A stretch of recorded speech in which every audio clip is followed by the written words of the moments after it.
People like you don't belong here. Ashley, the white server, stood over Maya's table loud enough for everyone to hear. Maya, 7 months pregnant, simple cardigan, looked up calmly. I'm a customer. I have every right to be here. Can you even afford this? Ashley's laugh was cruel. People like you usually can't. Maya's hands trembled, but her voice stayed steady. She is not leaving. She did nothing wrong. Ashley grabbed the water pitcher and threw it. Ice-cold water drenched Maya, soaking her dress, dripping down her pregnant belly. The shock stole her breath. The dining room gasped, but not for Maya. What did she do to deserve that?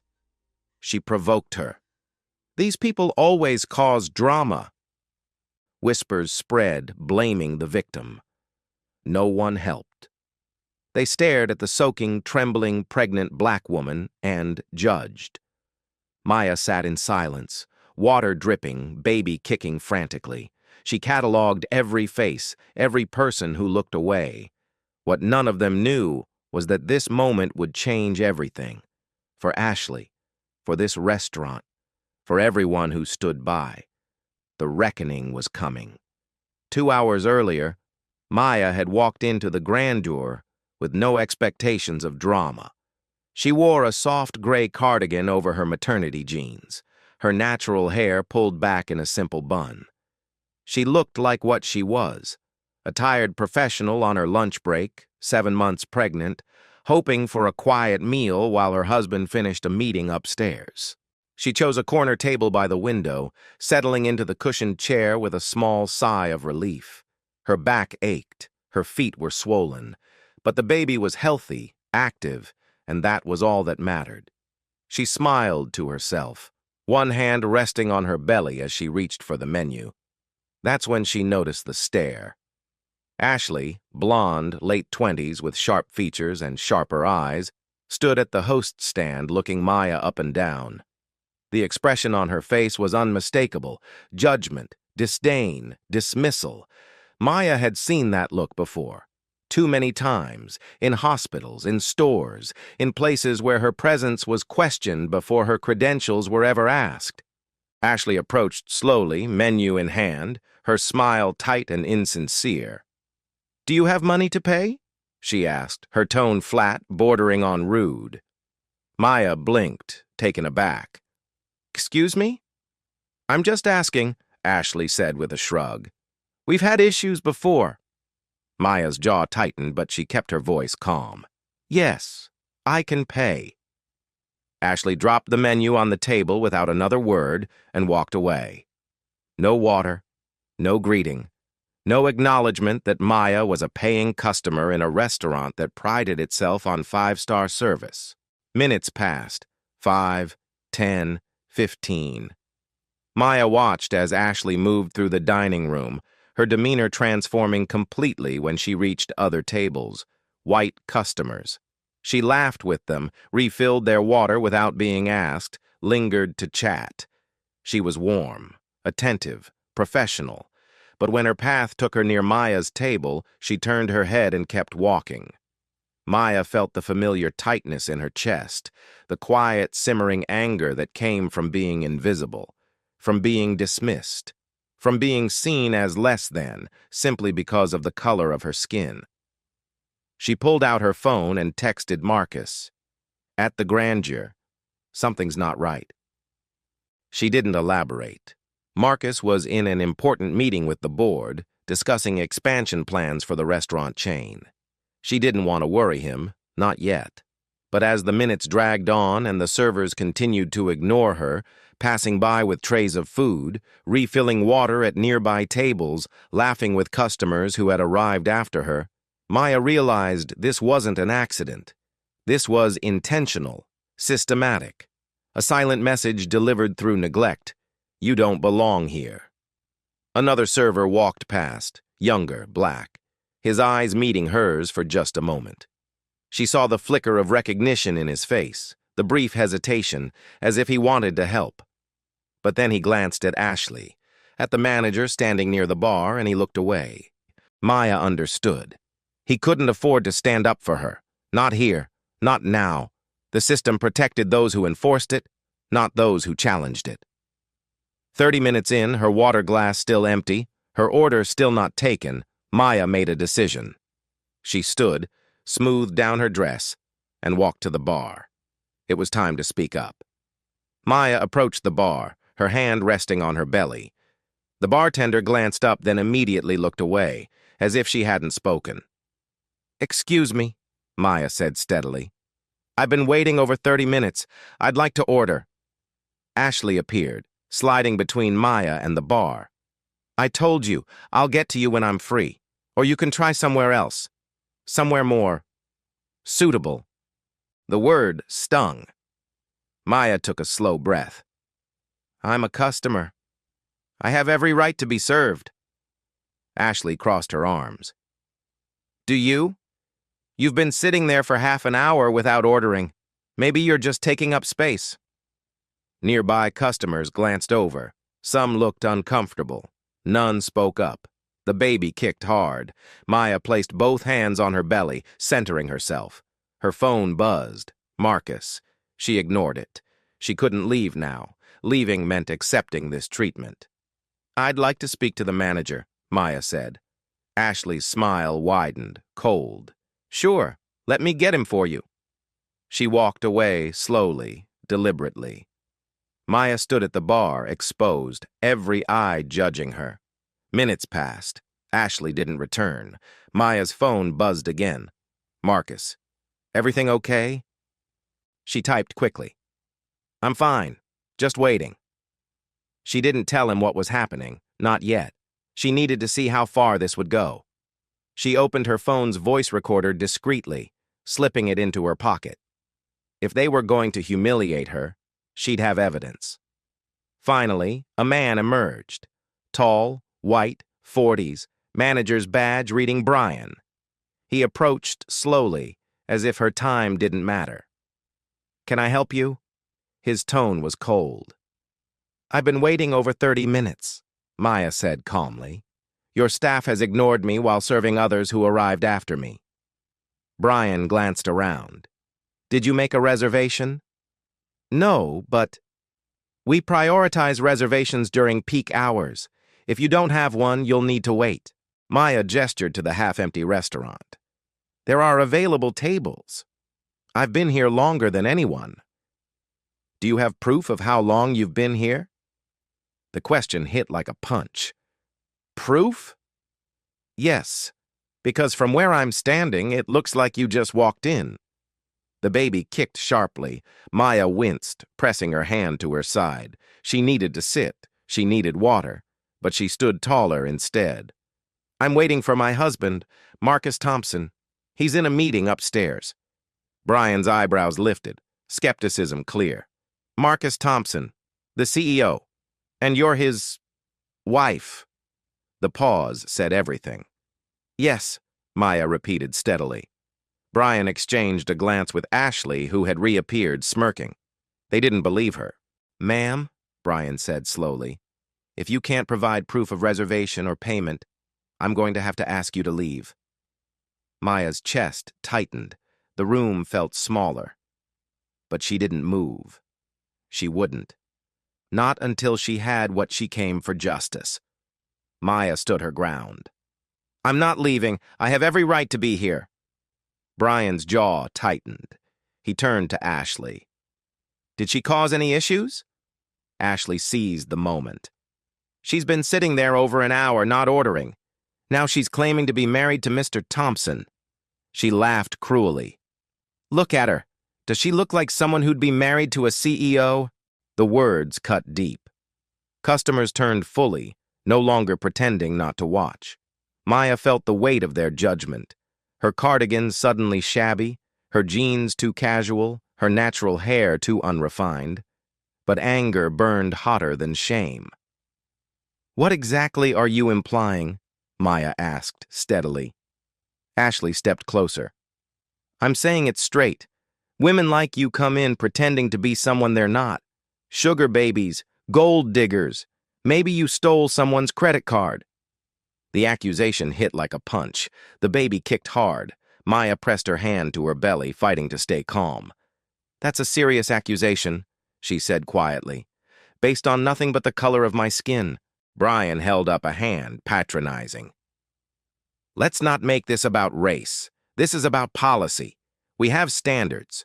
We need to protect our establishment." "From what?" Maya asked. "A pregnant woman trying to eat lunch?" "From people who don't belong," Ashley snapped. "You show up in cheap clothes, no reservation, no proof you can pay, claiming to be our owner's wife." "I am his wife." "Then prove it." Brian crossed his arms. "Credit card, ID, something that proves you're not just another scammer." Maya felt every eye on her. Some looked away, uncomfortable but unwilling to help. Others leaned in, waiting to see if she'd fail. She could feel the invisible walls, centuries of assumptions about who belonged in spaces of wealth and who didn't. She'd faced this her entire life. In medical school, where professors assumed she was a diversity admission. In hospitals, where patients asked for a real doctor.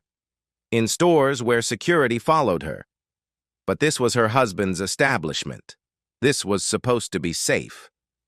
Maya pulled out her phone, showing her lock screen, a wedding photo of her and Marcus, both smiling, her platinum ring visible. "This is my husband, Marcus Thompson, CEO of Thompson Financial Group, owner of this restaurant, father of my child." Brian barely glanced. "Anyone can download a picture." Ashley laughed sharply. "Nice try. You probably found that on Google." Maya's hands trembled. Rage built, white hot. But she couldn't lose control, couldn't give them an excuse to escalate, to put her baby at risk. She opened her text thread with Marcus. Dozens of messages, affectionate and mundane. Real. She held it up.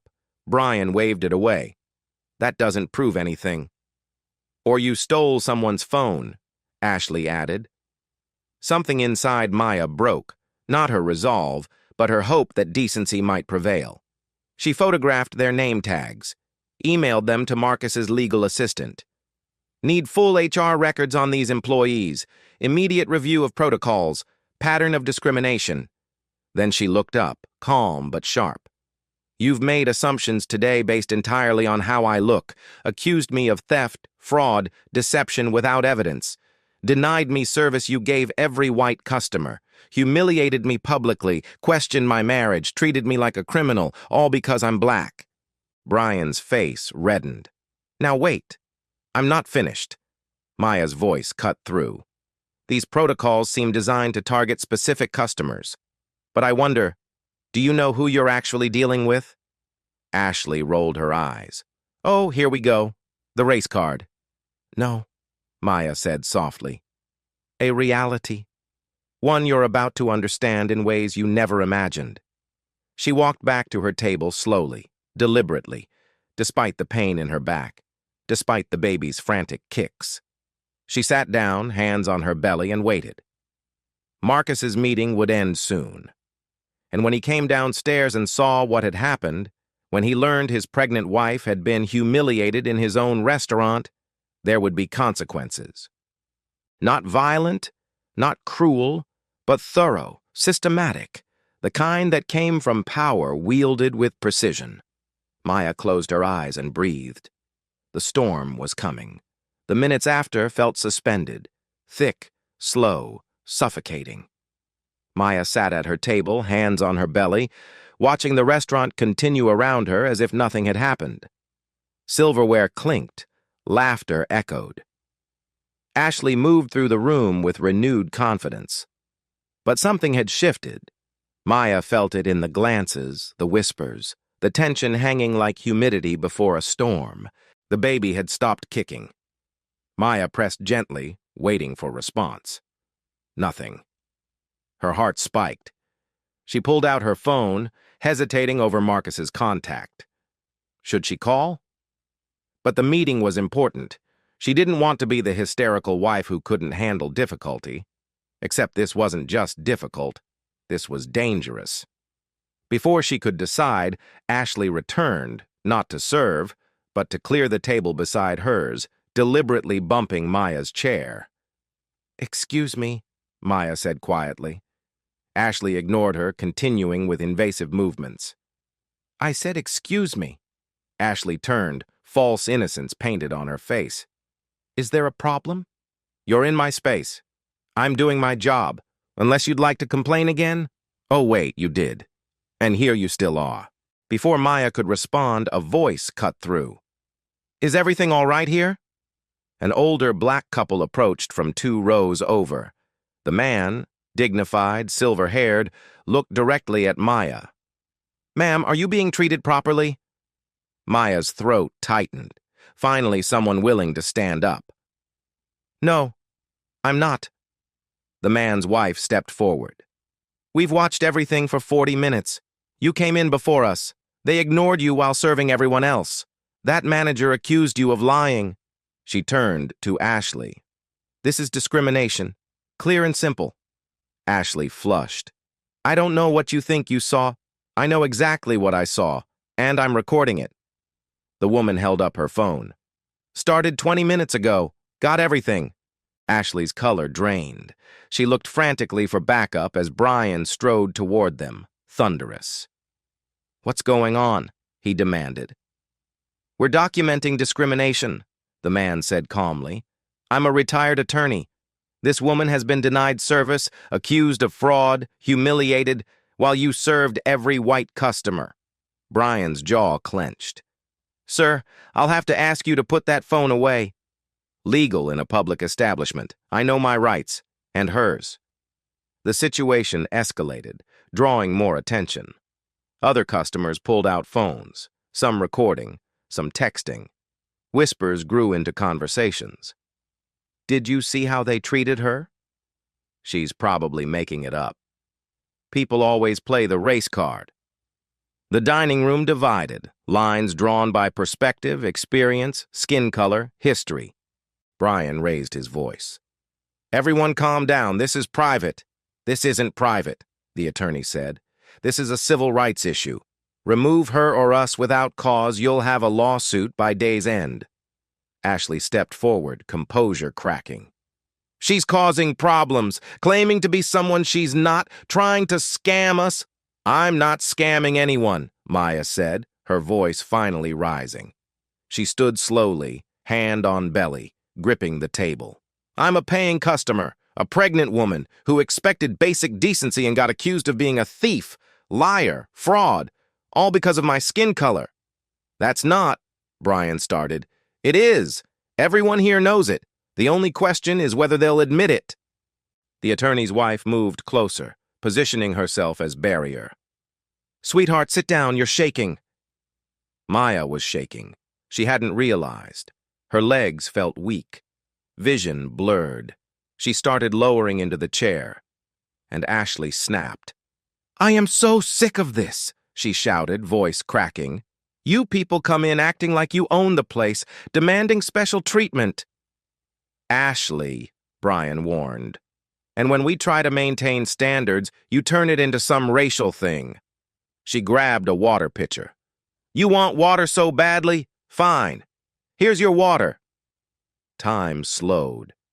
Maya saw it, the pitcher rising, Ashley's arm drawing back, but her body, heavy with pregnancy and exhaustion, couldn't move fast enough.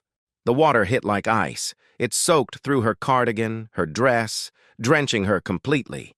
The cold stole her breath. The humiliation was worse. Gasps echoed. Someone screamed. The attorney's wife caught Maya as her knees buckled. The pitcher clattered down, water spreading across marble. Ashley stood frozen, horror replacing rage as she realized what she'd done. Not just water. Water thrown at a pregnant woman, in front of witnesses, cameras. Brian grabbed her arm. "What the hell is wrong with you?" Maya barely heard. The cold triggered something. Sharp cramping pain low in her abdomen. She gasped, doubling over. "The baby. Something's wrong." "Someone call 911, the attorney's wife called, holding Maya steady. Chaos intensified. Customers rushed forward. Others backed away. Ashley stumbled backward, trembling. "I didn't mean..." Maya felt wetness between her legs. Panic seized her. Just water? Or worse? Cramping intensified. She tried to breathe, but terror flooded her. "Marcus," she gasped. "Second floor, meeting room." "I'll go," the attorney said, already moving. Brian grabbed his radio, shaking. "We need security. Get Mr. Thompson, now." But even as he spoke, even as chaos swirled, even as Maya fought through pain and fear, the second-floor door opened. Marcus Thompson stepped out. He'd been leaving anyway, meeting concluded early. He'd felt tension in Maya's texts, decided to check, but as he reached the stairs, as his eyes swept the dining room, as he saw the crowd, saw his wife, pregnant, soaking wet, doubled over, everything inside him went cold. He didn't run, didn't shout. He moved with calm, deliberate precision, a man who'd seen his world threatened, calculating exactly how to respond. Behind him, board members emerged, executive director, CFO, operations head. They saw it, the scene, the chaos, the pregnant black woman at the center, surrounded by strangers while staff stood guilty and terrified. "Oh, God," the director whispered. "Is that my wife?" Marcus said quietly, deadly calm. "That's my wife." He descended slowly, each step measured, eyes never leaving Maya. The crowd parted automatically, sensing the power shift. Marcus reached Maya, dropped to his knees, hands finding her face. "Maya, baby, look at me. Are you hurt?" "The baby," she whispered through tears. "Marcus, I'm scared." "I know. We're getting help." He looked at the woman supporting her. "Thank you." "Of course," she said softly. Then Marcus stood. When he turned to face the room, Ashley with the pitcher, Brian pale and sweating, dozens of customers with phones recording, his expression was ice. "Someone," he said quietly, "is going to explain what happened to my wife." The silence was absolute. The restaurant held its breath, caught in the gravity of reckoning. Ashley's mouth opened, closed. No words came. The pitcher slipped from her fingers and hit the floor. Brian stepped forward, attempting composure. "Mr. Thompson, there's been a misunderstanding." "A misunderstanding." Marcus's voice was soft, lethal. He didn't look at Brian, his eyes on Maya, scanning for injuries.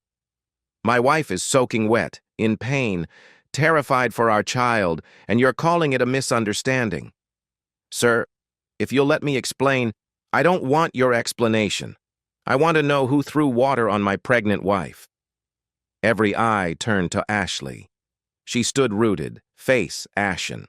The cameras still recorded. No escape. I didn't know."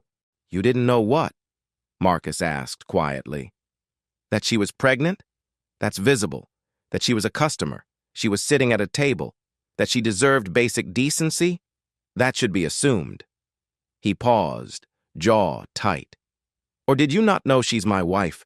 One of the most respected cardiac surgeons in this city? That she spent this morning saving lives while you—" He looked at her with something close to pity. "While you decided she didn't belong here based on her skin color." "I never said anything about race," Ashley protested weakly. The attorney's wife spoke up. "You didn't have to. We all heard you people. We have it on video." Ashley's face crumpled. I didn't mean—" "Yes, you did." Maya's quiet voice cut through. She was still bent forward, Marcus's arm around her, but her eyes were clear. "You meant every word, every dismissal, every accusation, every moment you made me feel less than human." She took a shaky breath. "And you would have gotten away with it if I'd been anyone else. If I didn't have the protection of wealth and status. If my husband didn't own this building." The truth settled over the room like ash. Marcus pulled out his phone. "Richard, get down here. Now, bring HR and legal." The executive director practically ran down the stairs, face pale. Behind him came two more people, briefcases in hand. "Marcus, what?" Richard stopped seeing Maya. Oh my God, that's what I'm finding out. Marcus gestured to the attorney's wife. Ma'am, you have video? Every second. From ignoring her to this.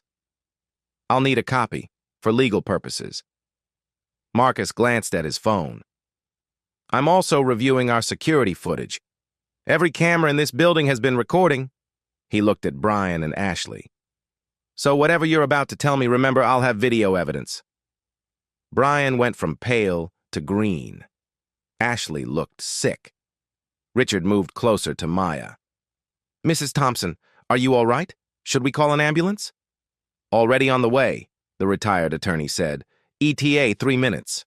Thank you, Marcus said. Then to Richard. I want their employee files, both, every complaint, every incident, on my desk within the hour. Yes, sir. Statements from every staff member on duty, every customer who witnessed this, and our discrimination training protocols reviewed. They're clearly inadequate. Ashley found her voice, desperate. Mr. Thompson, please. I made a mistake. I'm sorry. Apologize? Maya's voice broke through.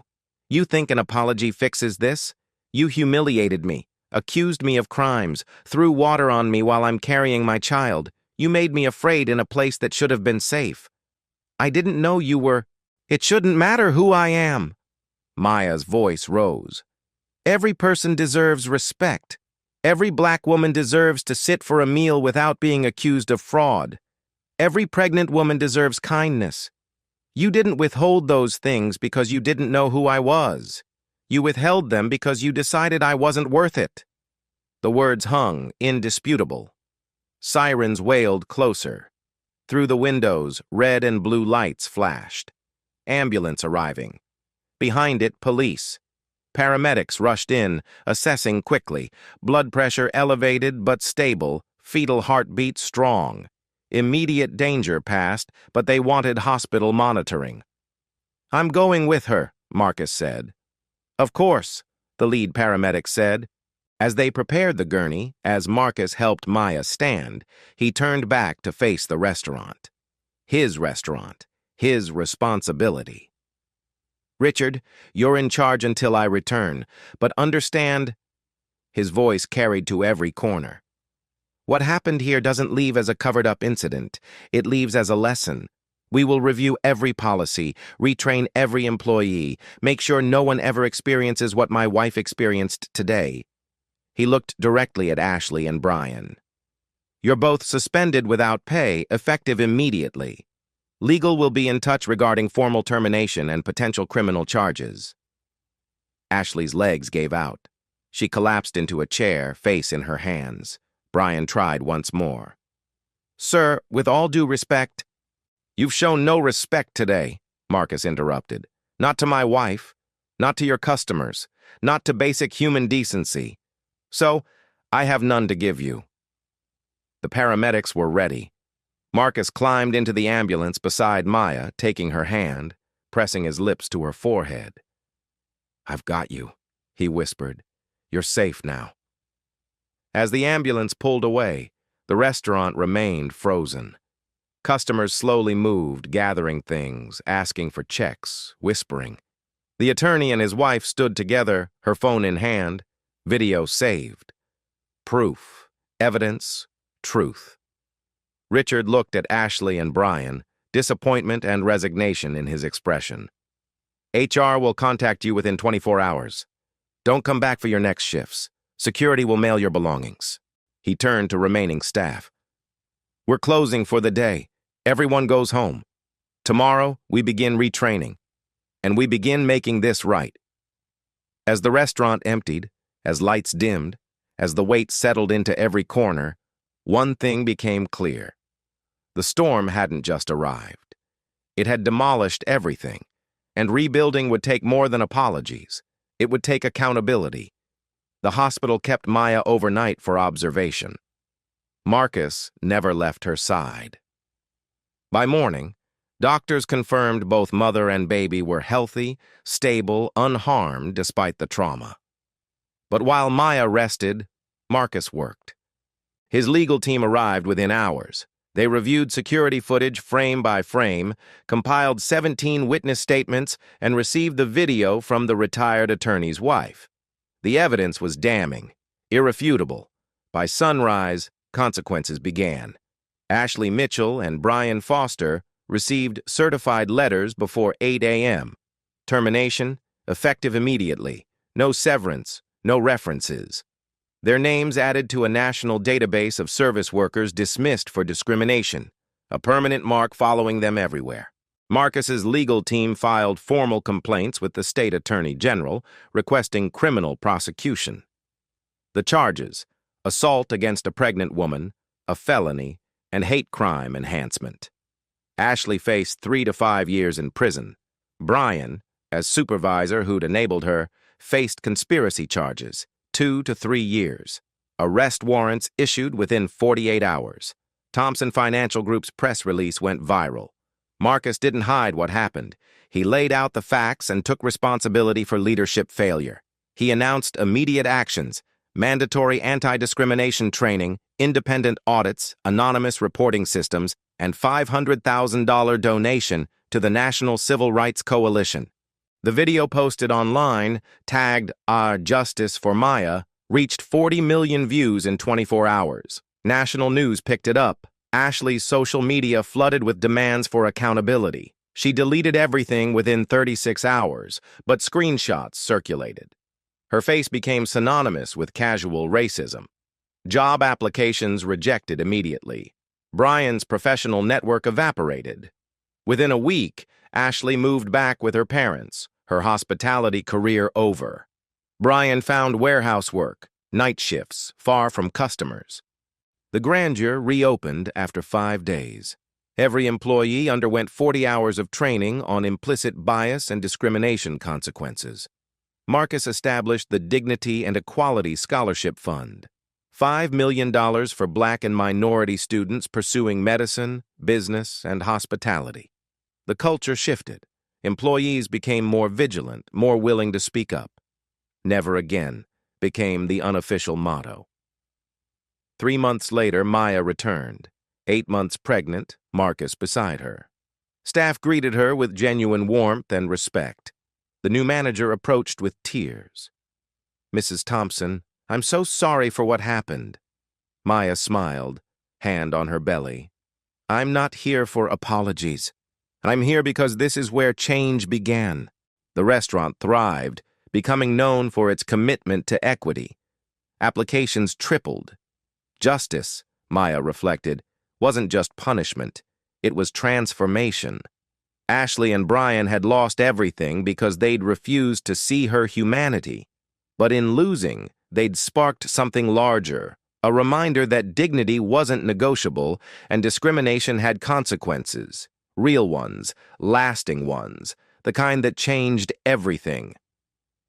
2 weeks later, Maya stood before a packed press conference. Her baby was due in a month, but she'd insisted on this appearance. Some stories couldn't wait. Marcus sat in the front row, ready to help if needed, but Maya's voice was steady, commanding despite her pregnancy. "Thank you for coming," she began, hand resting on her belly. "What happened to me wasn't unique. It wasn't isolated. It was simply the one caught on camera, the one that couldn't be ignored." She paused, letting the words settle. "Every day, Black women walk into spaces where their presence is questioned before their credentials are considered. I'm a cardiothoracic surgeon. I save lives.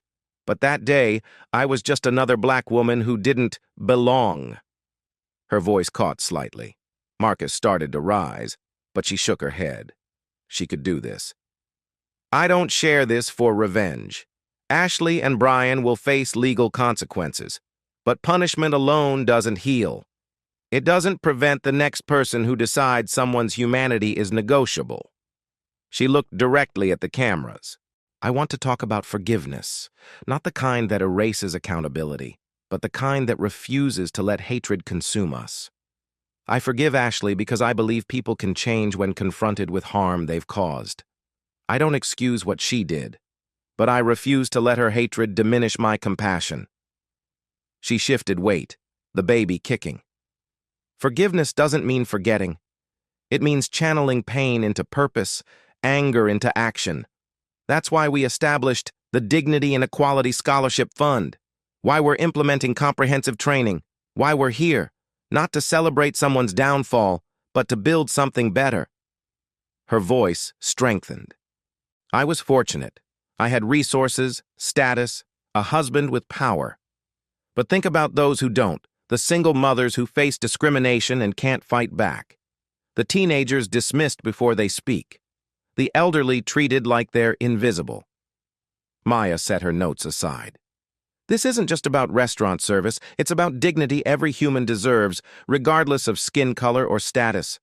Respect isn't earned through credentials, it's owed through our shared humanity. She addressed the young people in the room. To those who see yourselves in my story, who've experienced discrimination, who felt small, your dignity is inherent. You belong everywhere you choose to be. And when systems say otherwise, we change the systems. The room hung on every word. Change is possible. Not easy, not quick, but possible. It requires uncomfortable conversations. Those with power listening to those without. All of us examining our own biases and complicity. Her hand moved to her belly again. I'm about to bring a black girl into this world. She'll face challenges I can't fully protect her from. But I can teach her that her worth is non-negotiable. I can show her what accountability looks like. I can demonstrate that when faced with injustice, we transform it. She looked at everyone gathered. That's what I hope comes from this. Not just consequences for two individuals, but collective commitment to doing better, to seeing each other's humanity, to building communities where everyone can walk through a door and know they belong. Maya smiled, soft but determined. Don't wait for the next viral video to care. Don't wait until it happens to someone you know. Speak up now. Stand up now. Be the person who makes a difference before the cameras are rolling. The room erupted in applause. Maya raised her hand gently, and it quieted. One more thing, Ashley, if you're watching, I meant what I said about forgiveness. When you've served your time, when you've understood why what you did was wrong, I hope you'll use your experience to educate others. Pain can be a powerful teacher. She stepped back, Marcus immediately at her side, supporting her as they left together. Behind them, the room buzzed with hope, that maybe this time the story would end differently, not with viral outrage that faded, but with lasting change rippling outward. Justice and mercy walking hand in hand. The story didn't end with Maya's press conference. It continued in classrooms where teachers used the video as a case study in civil rights, in boardrooms where executives revised their diversity policies, in living rooms where parents had difficult conversations with their children about prejudice and privilege. It continued in the scholarship recipients, young black and brown students who walked across stages years later, holding diplomas funded by Maya and Marcus's commitment to change. Students who became doctors, entrepreneurs, managers, leaders.